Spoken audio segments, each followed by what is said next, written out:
or vaping on the vessel. If I see smoke, I ask the crew members to get out the fire hose, which is located right there, and directly below you on the lower level, and extinguish its source. And then most important, very most important, is absolutely no standing on the seats, the benches, or leaning over the rail. Again, no standing on the benches, the seats, or leaning over the rail. Watch your little ones. They get excited. They want to jump up and look over. We don't want them to fall in. We also don't want them standing on your lap either. Knees are good, no feet. With that, if you have any comments, questions, or concerns, feel free to ask one of the crew members, myself, or Bobby, our tour guide. Let's give him a warm welcome. Tour guide. This is our 90-minute. This is our 45-minute river architecture tour. Welcome. Now, first of all, folks, let me tell you, I think you made a great choice coming along with us today. Chicago is a great place to learn about because while we might not be the biggest or oldest city you can find, we do offer something special.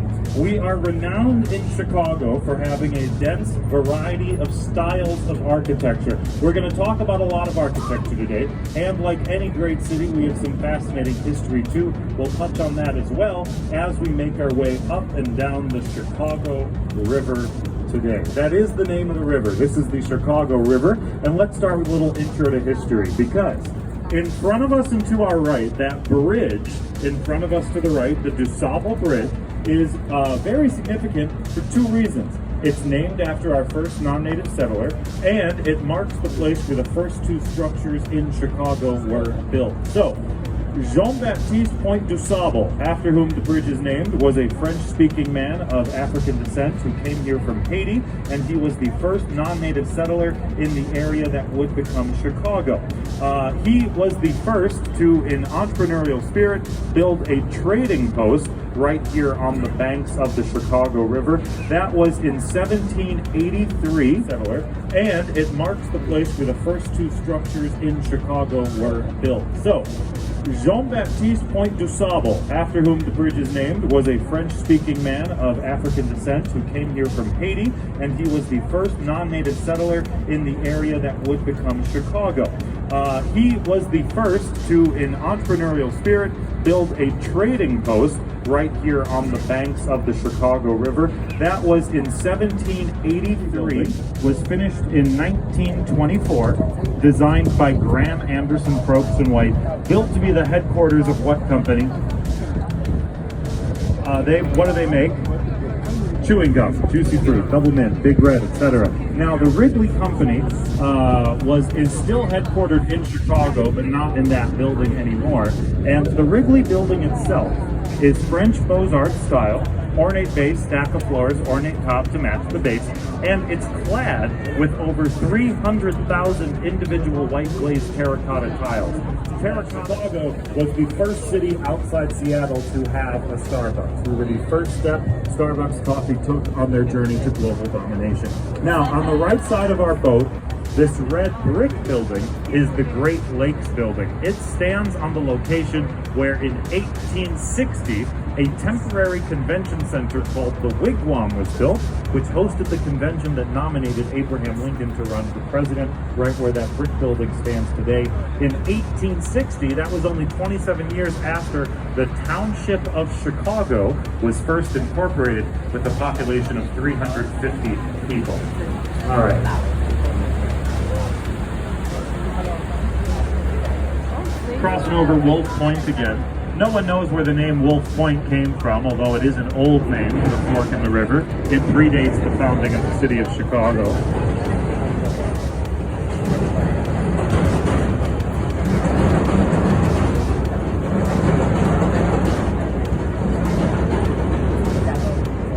Now, directly to our right,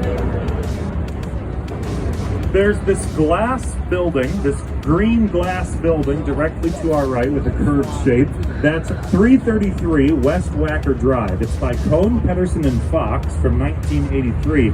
It's from Cohn, Pedersen, and Fox, 1983. It's a great example of contextual architecture. Contextual architecture, it means surroundings. Green glass, green river, curve in the building, the river where it's built. Matching the surroundings like that, that's contextual architecture. Also, 333 is where Ferris Bueller's dad's office is. In Ferris Bueller's Day Off, Mr. Bueller looks out one of these to the parade on the street below. Now, Folks, on the right side of our boat, below eye level, look at all these people fishing. Here's the thing. This section of the Riverwalk to our right, the Fish Hotel. These plants floating in the water are meant to provide spawning grounds to the fish population in the Chicago River. Folks, we are very proud of how far the Chicago River has come. Whereas about 50 years ago, there were two very, very strong and robust, there were two species of fish living in the river. However, we've cleaned it up. There are 50 species of fish living in the Chicago River today, along with reptiles, amphibians, and birds as well. And you can fish in the Chicago River, but it's catch and release. While we're very proud of how far we've come, the river is still not clean enough that you'd want to eat anything you catch in it. However, people often fish along the Riverwalk all summer long. In front of us and up to the right is this limestone-clad tower with a spire on top. That limestone tower with a spire on top is the LaSalle Wacker building. It's on the street corner of LaSalle Street and Wacker Drive, probably a coincidence. It was built in 1930, designed by quintessential Art Deco style. Verns setbacks toward the top, a big setback throughout most of the building. And just like the Opera House, that central setback was there for a practical reason, to allow for easy cross ventilation through the windows, through those narrow floors. Way up and to the left, you can see that dark steel rectangular building with two white antennas on top. That's, of course, the tallest building in the city of Chicago. The name of it is spelled W-I-L-L-I-S, Sears Tower. Its original name was Tower. Its official name since 2002 has been Sears Tower, but in our hearts, for the most part, it remains Sears Tower. It is the tallest building in Chicago. Hello there.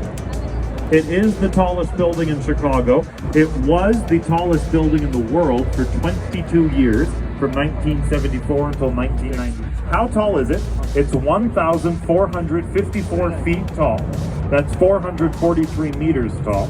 And it has 110 stories. And none of those numbers include the antennas on top. The antennas do not count toward its height. The Sears Tower was designed by Owings and Merrill Architects, and the lead architect was Mr. Bruce Graham, and the lead structural engineer was Dr. Fosler Rohan. We're about to get a view of it all the way from the bottom to the top. I'm going to get off the mic for just a couple seconds, and we'll enjoy this view, and then I'll tell you even more about the Sears Tower after we turn the boat around. Opera building.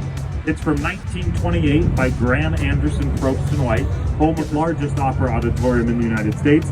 And look up at the whole opera house. It resembles a giant throne.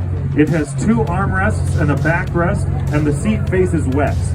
Theorized that 20th Century Railroad magazine. Now, moving to the right. On the right side of our boat, this glass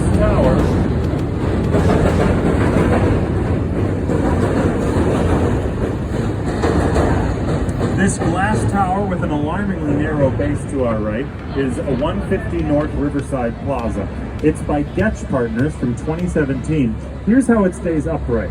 These diagonal steel beams above us focus its weight to its central core, and inside the top of the tower, there are 150,000 gallons or 400,000 liters of water in a mass in Indiana and Wisconsin jointly sued Chicago in federal court for draining the lake.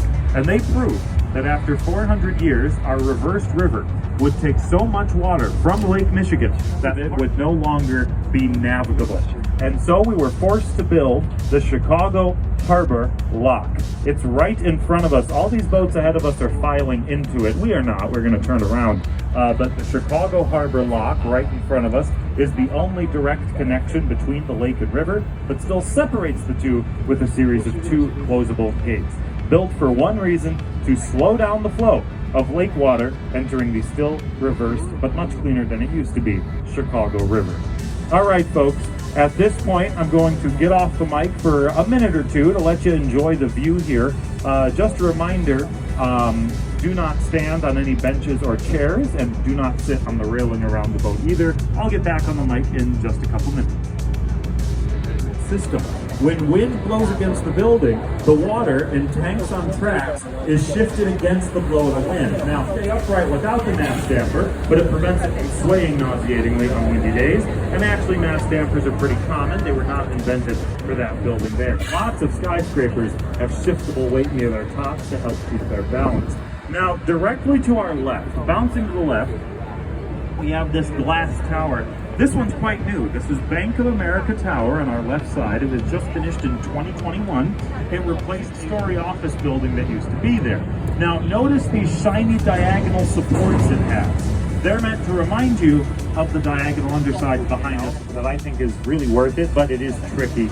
So you have to look where I tell you. If you look ahead and to the right after the next bridge, you might be able to make out there's actually a stone building there.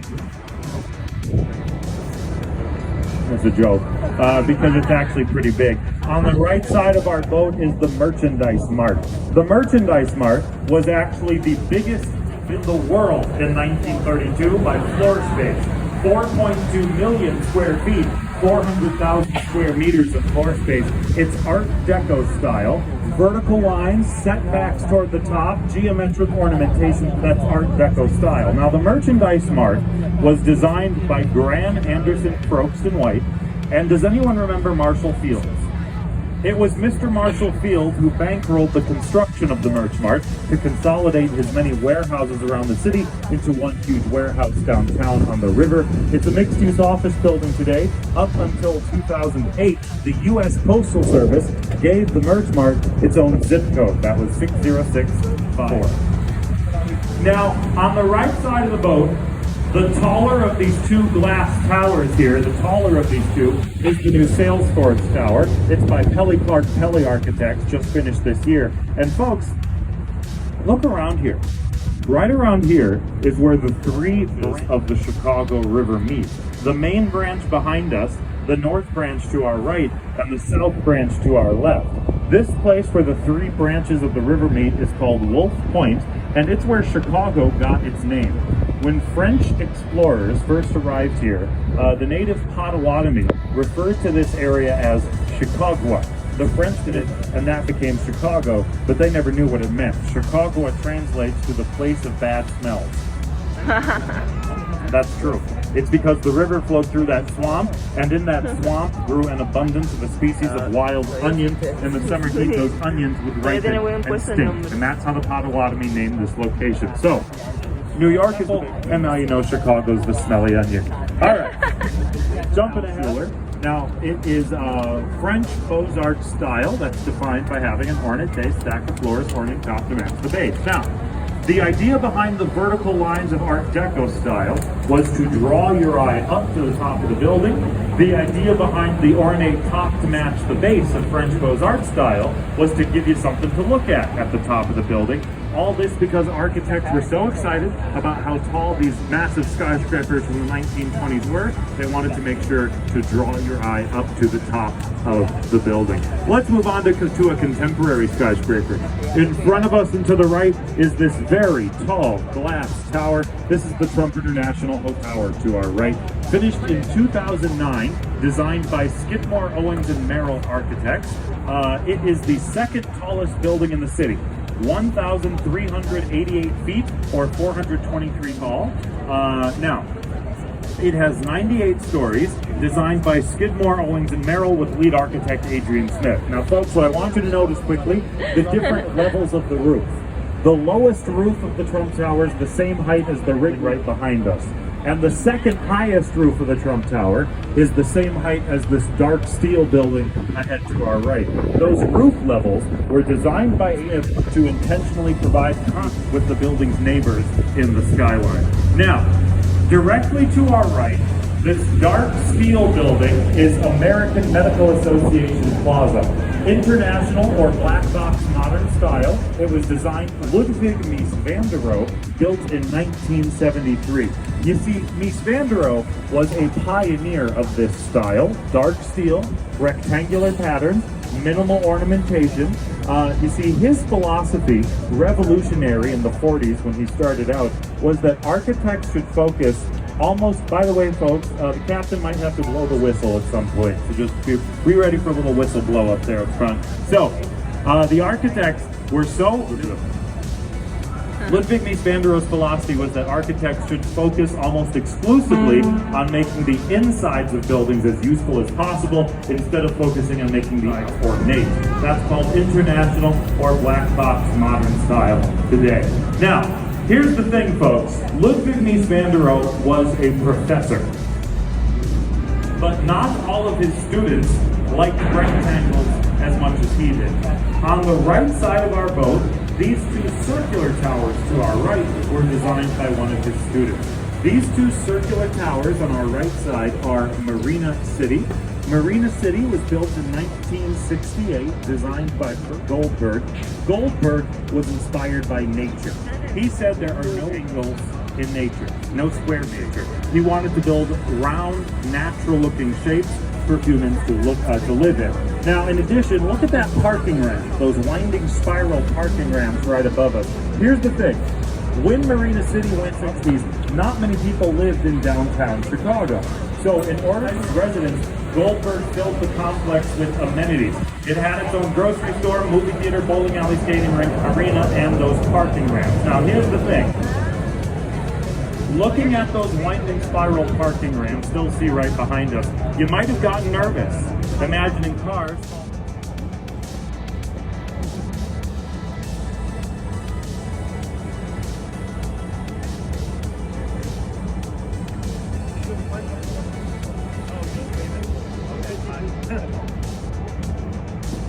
Way up high, directly to the right, in just a moment, beyond this brown brick building, you'll see a white rectangular tower with vertidos like stripes up to the roof. That's the Aon Center. Does anyone know the center's original name?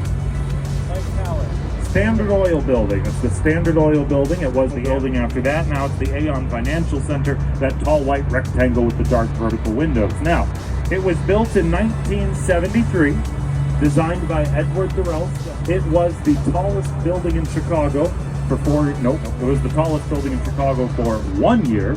It is currently the 4th tallest building in Chicago. And Edward Durrell Stone clad it with imported Italian Carrara marble. Expensive stuff that made the whole thing glisten in the sunlight. But after 9 years, those marble, 3/4 of an inch thick, started to crack and fall to the sidewalk. The city made the architects reclad it in stone. It's Carolina granite that you saw today. The process of replacing the marble with the granite cost $80 million. That was half what it was to build it. An expensive mistake that goes to show never take marble for granite. Yeah. Now here's the thing, that whole story's true. I'll admit that my delivery on the joke can be a little rocky, but it's important to me that you understand my boss hates that joke, and frankly it takes real stones to tell it. Now moving on, we're gonna look forward and up to our right. Ahead of us and up to the right is this very tall blue glass tower with a bit of a wave. That's the St. Regis Chicago. The St. Regis was finished in 2020. It is 1,200 feet or 365 meters tall. It's currently the 3rd tallest building in Chicago and the current tallest building in the world designed by a woman, a lead female architect. That woman is Jeannie Gang. Jeannie Gang is based right here in Chicago with her firm Studio Gang. Let's move on. Directly to our left, we have this limestone tower with the ornate cathedral-looking top. After this bridge to our left, limestone tower with an ornate decorative top. That's the Tribune Tower. In the 1920s, the Chicago Tribune held a contest seeking the most beautiful office tower in the world to be their new home. They selected that neo-Gothic style design submitted by Howell and Wood Architects as the winner, bankrolled its construction, and was headquartered there from 1925 till 2018. In addition, embedded within the walls of the Tribune Tower are pieces of the Berlin Wall, the Great Wall of China, the former World Trade Center, the Alamo, many others newsworthy pieces from around the world, visible and labeled on the outside walls of the building.